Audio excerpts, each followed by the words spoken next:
I'm going to begin, guys, with asking. I mean, the film really explores that very kind of unique kind of bond between a kind of a father and his daughter. And I was wondering, that's something that is quite a difficult thing to kind of replicate. Which I'm assuming you guys obviously had a very close, sort of close connection as well. And also just Casey, I was wondering about how, if you knew straight away when you met sort of Anna that she had that, and you would be able to kind of to replicate that bond on screen. This was something that did require like a sort of certain amount of parent-child chemistry. But you know, Anna is an actress, and the thing that I was struck with at first when I saw her audition and sort of began to know her a little bit was that I felt like she could really do anything, and I didn't think that it would be necessary to have, you know, some real this or real that with her. I was aware that the parts of her personality that she could bring to life very well, and the parts of the character's personality that were not Anna, she would be able to perform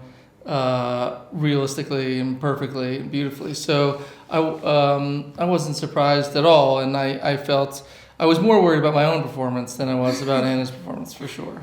Yeah, because I don't mean to make you blush on it, but it's quite a find, isn't it? I mean, this is yes, she's amazing, and thank you. She not only is she sort of great in the movie, but you know, sometimes you see someone in a movie and they haven't done a ton of work, and so you're struck by them, and then it turns out like, well, that's just sort of what their personality is, and that's they can do that, and they're sort of being themselves. But Anna is someone who is very capable of being comfortable and relaxed and just being herself sort of on screen, but also of playing a character and playing moments that are not things that she has had in her real life.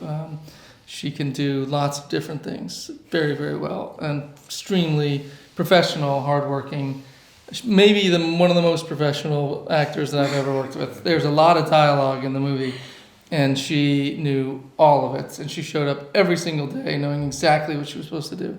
She made my life much easier. Yeah, because I mean, your character's she's quite resourcul, isn't she? You know, she's very good. Obviously, towards the sort of latter stage, she's sort of left her own devices somewhat. I was just wondering if you're quite like that in real life. Are you quite a resourceful person?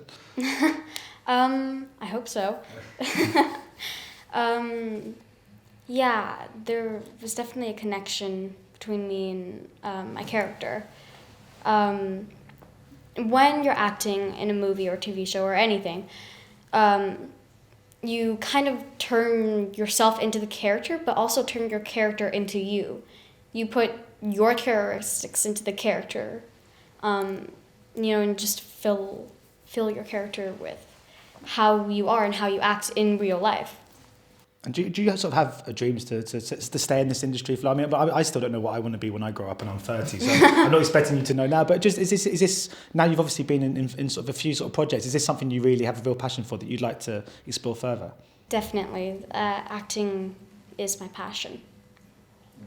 And Casey, I mean, obviously one of the key themes as well here, I think that the responsibility of a father, which is something that's being sort of talked about more and more. I mean, in the UK at the moment, there's been a couple of figures who have said recently, we don't like changing nappies and stuff, and getting a lot of stick for it. And I was just wondering, I mean, these days, do you think it's really important that we're exploring now the the responsibility now of a father in a kind of modern world? I think that's great. Yeah, that's a conversation that should be had. Worth having, and obviously, you know, the kind of social roles are always evolving, and the role of a father is something that should be talked about a lot.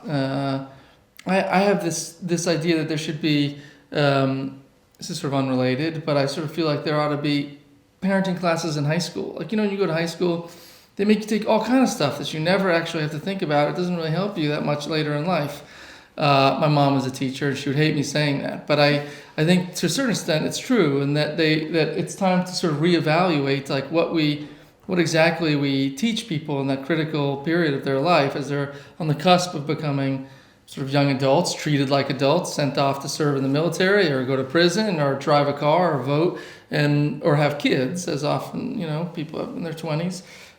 We should we should teach classes to 14-year-olds about like what does it mean to be a parent. Yeah, because I knew everything about algebra, but no one taught me how to pay my first gas bill. Right. No. Anyway, but do you think being a father has changed your kind of perspective, and what compels and inspires you as a filmmaker and storyteller? Because obviously, I mean, it feels like this film itself has obviously it's very personal to you. It's come from quite a deep place within you.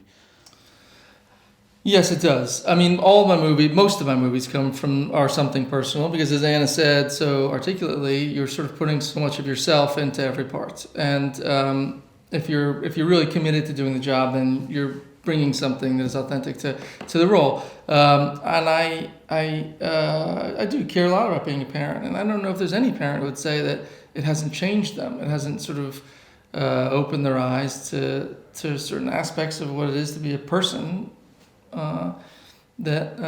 So this story is very much about that relationship, but I think it's also my editor, Dodie is her name, and she doesn't have any kids, and we talked about it one day about how this was so much about.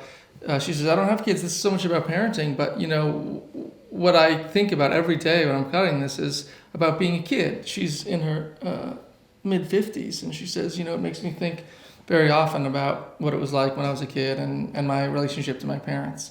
So I think it's something everyone can relate to because everyone was once a child, and even if they don't have kids of their own. One of my favourite scenes in the movie was the opening one. I love the story that you tell. I was wondering if you're quite good at sort of telling stories on the spot, and Anna as well. What do you think was your favourite story when you were growing up? Favorite story growing up? Yeah, that was recounted to you. That's a hard one. I liked a lot of stories. I don't know if a movie counts, but I always loved Little Mermaid. It was what made me want to start acting.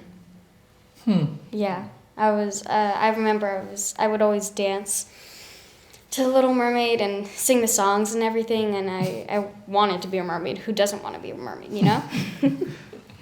Yeah, now, are you good at making stories up on the spot? Because I was reading that story you do tell in the first scene is one that you had come up with yourself in the past. Yeah, I wouldn't say that I'm good at making stories up on the spot, but I mean, over the course of, I had 2 kids, and you make up a lot of stories.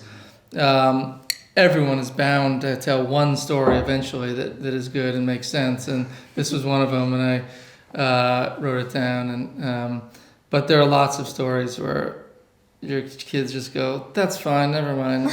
So, you know what I mean? And go to sleep. Yeah, brilliant. Well, thanks so much for your time today, guys. Much appreciated. Thank you. Thank you. Ladies and gentlemen, you're watching Hey You Guys! Hey You Guys, huh? Hey, you guys. Is that from the Goonies? It is indeed, yes. Nice. Hey,